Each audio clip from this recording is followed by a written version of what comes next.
really think of it as being this long. It's just going to be a break for a minute to kind of get everybody's attitude down a little bit. It's just that right after that, All Night Long happened. Uh-huh. Endless Love. Did they call you and say, hey, you know what, we changed our mind? No, that never happened. That never happened? That never Is happened. it too late now? No, it's a little late. It's too late. What happened to the members of the legendary music group, the Commodores? This band gave us unforgettable songs and memories, but the group members were not always filled with the same happiness. So you would like to get the Commodores together again? Oh, gosh, yes. So For why 30 not? years, I've been trying to do come on, this. then. Well, Did you know that a few of the members even experienced tragic and heartbreaking endings? What went wrong? And how did things end so sadly for some of them? Let's look deeper into their lives and find out.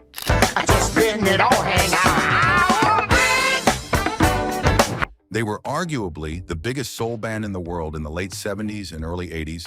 But before they were famous, they were just a group of college friends trying to make music. Motown legends, the Commodores, they dominated the charts in the 1970s. You probably remember them with their massive hits like Brick House, Easy, 3 Times a Lady.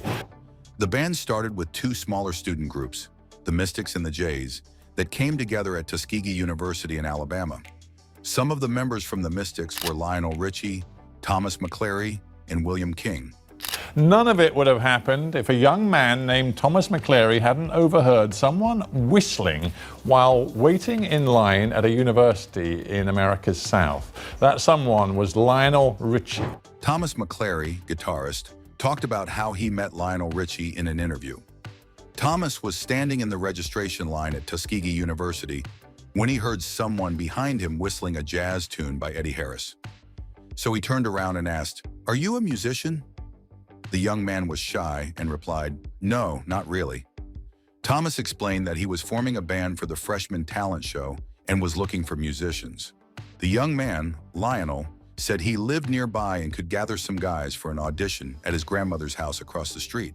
I was amazed at the fact that he was so innocent, and we were just a freshman, both of us, and I was set on trying to find some guys, to put a band together because I wanted to meet some girls.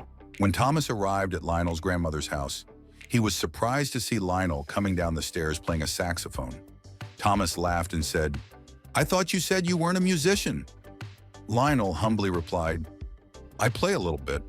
Thomas knew right then that Lionel was perfect for the band. Our lead singer had gotten drafted to the Vietnam War, and we needed a substitute, I said, "Hey, man, you sound great." "What do you mean? I sound great?" "Yes, you do." So he didn't even realize that he had that gift. No, he didn't. Very innocent guy, Yeah. just, The band performed at the freshman talent show and, to their surprise, won. They didn't have their own equipment, so they borrowed from another campus band, the Jays. When some members of the Jays graduated, Thomas and his friends merged with them. They needed equipment, and the Jays needed more members. The Jays included Andre Callahan, Michael Gilbert, and Milan Williams. When these 6 talented students joined forces, they decided to pick a new name for their band. William King came up with the name Commodores by a lucky accident. One day he opened a dictionary, ran his finger down the page, and landed on Commodore. He laughed, saying they were lucky because they could have ended up with a much less appealing name, like the Commodes. You were, one of the defining sounds of a sort of funk vibe. Well, we wanted to set a new trajectory for music. Thomas McClary shared about the early days when they would drive all night just to get to New York, hoping to find a chance to perform. But first, the group had to convince Lionel's grandmother to let Lionel go on the road. Lionel was supposed to go work at a bomb factory in Joliet, Illinois, so his grandmother was worried. They all promised her that they wouldn't get involved in drugs or alcohol, and after working a few small gigs, they saved up just enough money to set out. However, they ran out of money on the New Jersey Turnpike. When they reached a toll booth, they didn't have the $4.50 needed to pass through. The toll collector looked at their crowded van and said, "I believe you, because if you had money, you would have rented a U-Haul." When they finally made it to New York, things didn't go smoothly. They went to the YMCA, hoping to trade some work for a room, but when they came back outside, they found that all their music equipment had been stolen. With no money and no instruments, they felt desperate. They ended up at a famous spot in Harlem called Small's Paradise, where big bands often played. A guy there offered to help them get their equipment back if they paid $50, but they didn't have it. Surprisingly, this man, who later became their manager, Benny Ashburn, lent them the money. He even set up an audition for them at Small's. They impressed everyone by dancing and playing at the same time, which was new to the audience. Their performance led to a great relationship with Benny, who helped launch their careers. At Small's, they even got after Benny Ashburn became the manager of the group. He met his longtime friend, Suzanne DePass, whom Berry Gordy has hired to help him bring new talent to his label. Gordy trusted Suzanne because she was already successful in the music business. One of Suzanne's first projects at Motown was working with a young group called the Jackson 5, who had just appeared on The Ed Sullivan Show and were starting to get very popular. Oh, baby, give me one more chance.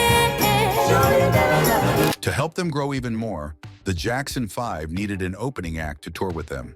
The Commodores were known for putting on amazing shows, so Suzanne thought they'd be perfect to open for the Jackson 5. The Commodores got the chance to tour with the Jackson 5 for 2 years. This experience made them more popular and allowed them to prove their talent on a big stage. After the tour, Berry Gordy was impressed enough to sign the Commodores to their first recording contract with Motown, kicking off their successful career in music. The Commodores started gaining attention with their instrumental song, Machine Gun. The tune became popular at sports events and was even featured in movies like Boogie Nights and Looking for Mr. Goodbar. It made it to #1, 22 on the Billboard Hot 100 chart. Another song, I Feel Sanctified, was a funky track that inspired later bands like Wild Cherry, who recorded the famous Play That Funky Music. The Commodores even made a short appearance in the 1978 film Thank God It's Friday. In the movie, they performed their energetic song Too Hot to Trot Now, baby, now you're too hot to stop. during a dance contest, while their hits Brick House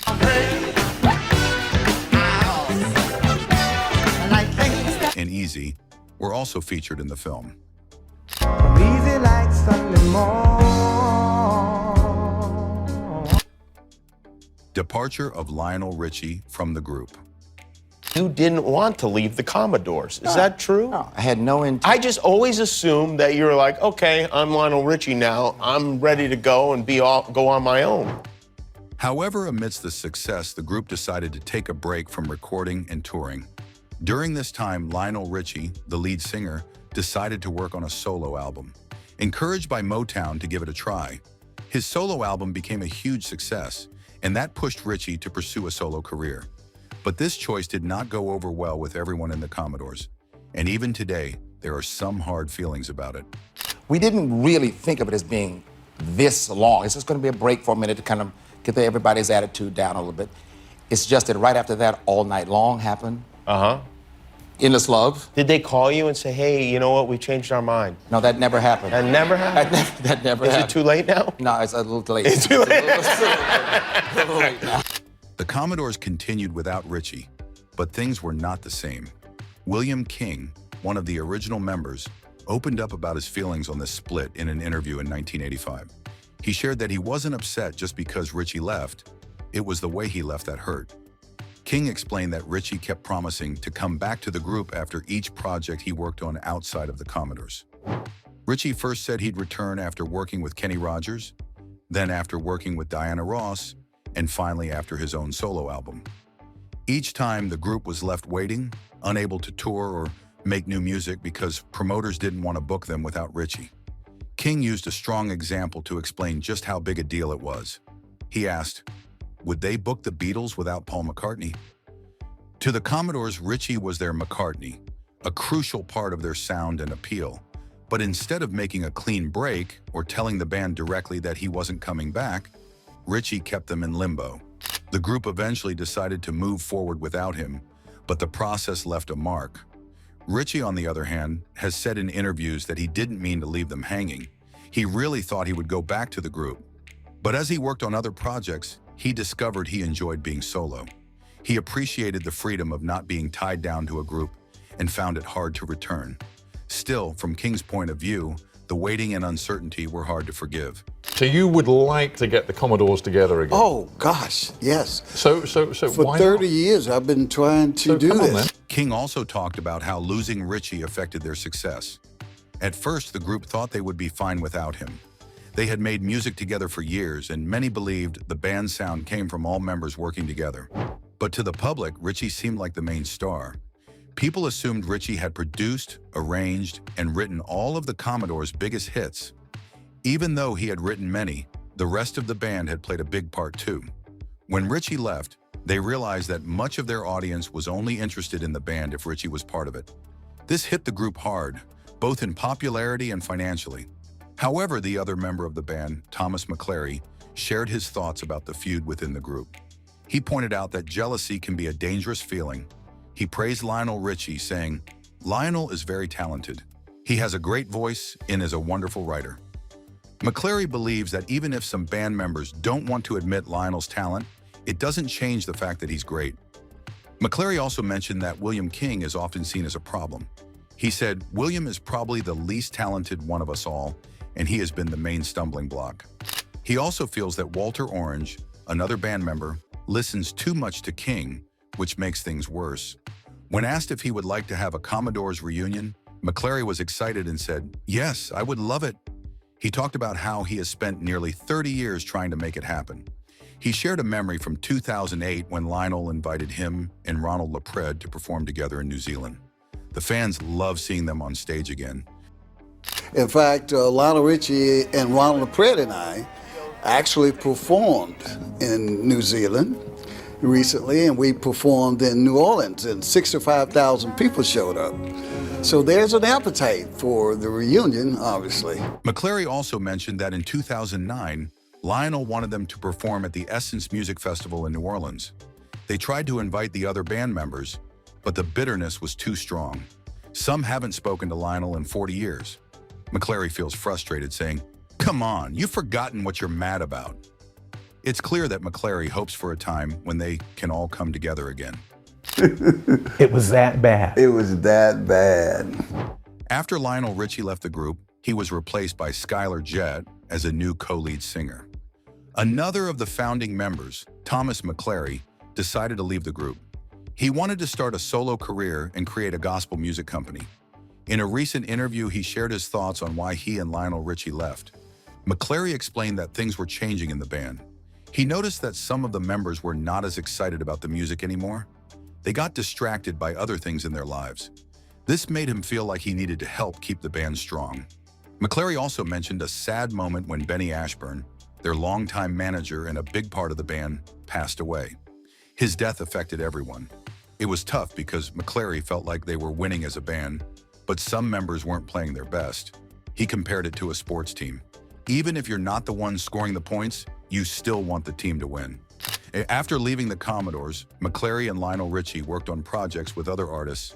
They wrote songs together for Kenny Rogers and Diana Ross, including a song for the famous movie Endless Love. McClary wanted to remind everyone that they were doing great, even if not everyone felt the same way. After McClary left, he was replaced by guitarist and vocalist Sheldon Reynolds.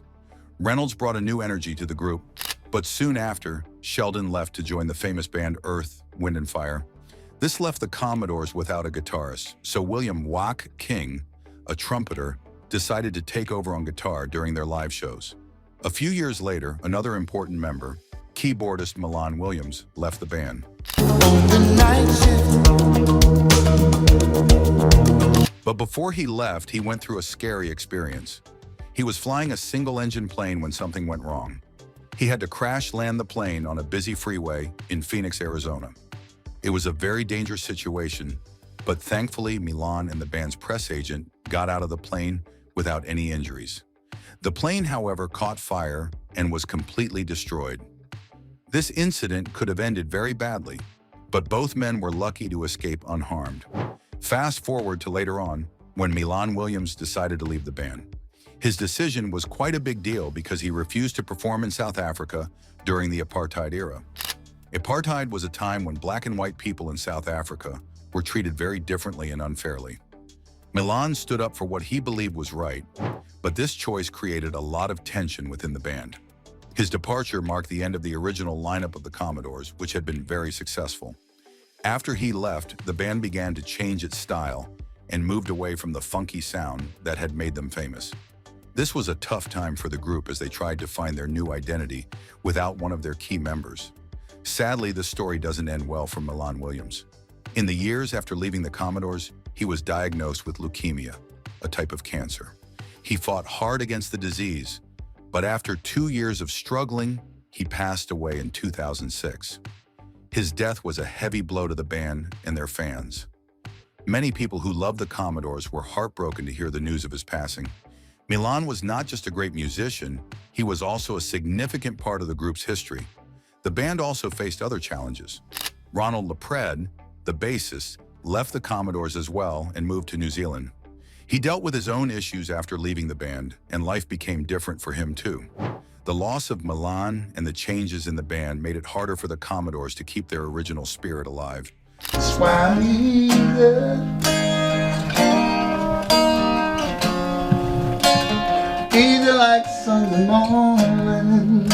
Also, like many bands that have been around for a long time, they have faced some serious financial and legal problems among their members. These issues mainly revolve around the band's name and how money from their music is shared. As the original members followed different paths, it became harder to reunite without tension. The trouble began when McClary began using the name The Commodores in 2013 for his own band, while King and Orange continued to perform as The Commodores with different musicians. This led to confusion among fans and created a need for legal action. This led to a long legal battle with other band members, including William King and Walter Orange. In 2018, a court in Florida made a decision that favored the remaining members of the Commodores. The court ruled that only they could use the band's name through a company they had set up. The court found two main reasons for their ruling. First, they stated that the original members who kept performing together as the Commodores had common law trademark rights to the name. This means that they had the legal right to use the name because they were the ones still active as the group. Second, various agreements made by the band over the years showed that ownership of the group's name was shared among all the members, but it didn't allow a single member to use it alone if they left the group. The court decided that the original members who stayed with the band have the rights to the name, even if a founding member leaves. McClary was allowed to say he was an original member of the Commodores, but he couldn't use the name to promote himself or his music. This meant he couldn't call his band the Commodores featuring Thomas McClary or the 2014 Commodores, as this could confuse fans about which group they were seeing. That's why I'm easy. Over time, the Commodores' music shifted from their original funky sound to a more commercial pop style. In 1984, they added James Dean J.D. Nicholas to the band as a co-lead singer, alongside Walter Clyde Orange, the drummer. However, after some time without any big hits, they finally had success again in 1985. That year, they released their last album with Motown Records' Night Shift, and it included the song Night Shift, a tribute to Marvin Gaye and Jackie Wilson, two beloved singers who had passed away the previous year. The song was a big hit, reaching #1, third in the US, and won the band a Grammy for Best R&B Performance by a duo or group with vocals. Although the shift was aimed to attract more listeners, it made some fans unhappy. Many fans missed the old, lively sound and were not sure about the new pop style. This change wasn't just about the band wanting to try something different.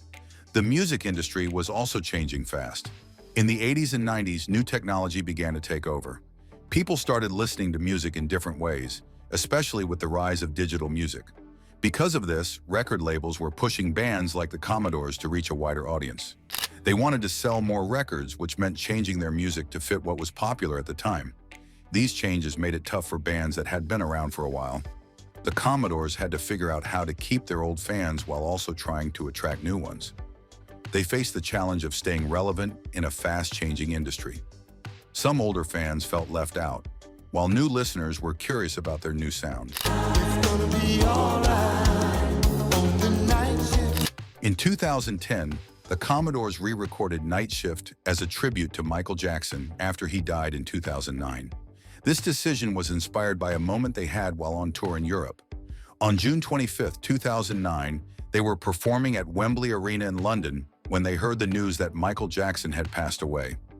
At first, they thought it was a rumor, but after confirming the news in their dressing rooms, the band was deeply saddened. The very next night at their show in Birmingham, lead singer J.D. Nicholas added Michael Jackson's name into the lyrics of Night Shift to honor him.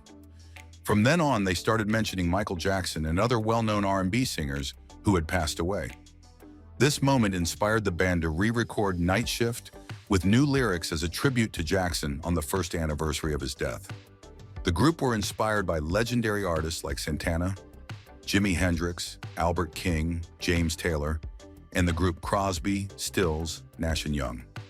These musicians all have different styles, but they share a deep, soulful vibe. The Commodores wanted to blend these influences together to create something special. They aimed for a raw, raunchy sound that would be authentic and appealing to everyone. The band's creativity paid off, leading them to great success. The Commodores have sold over 70 million albums worldwide. That's an incredible number. Their music has resonated with fans from many walks of life. They are known for their smooth melodies and catchy tunes that get people singing along. The Commodores have received plenty of recognition for their work, too. They were inducted into the Alabama Music Hall of Fame and the Vocal Group Hall of Fame. These honors show how much the music community respects them. They have also been nominated for 9 Grammy Awards, which is a big deal in the music industry. They won 1 Grammy, adding to their list of achievements. Over the years, the Commodores have stayed active in the music world. As of 2020, the band still included 3 key members: Walter Clyde Orange, J.D. Nicholas, and William Watt King, along with a 5-piece band they call the Mean Machine. Together, they continue to perform at arenas, theaters, and festivals around the world, keeping their music alive for old fans and new listeners alike. Their music has touched people worldwide, and their legacy continues today.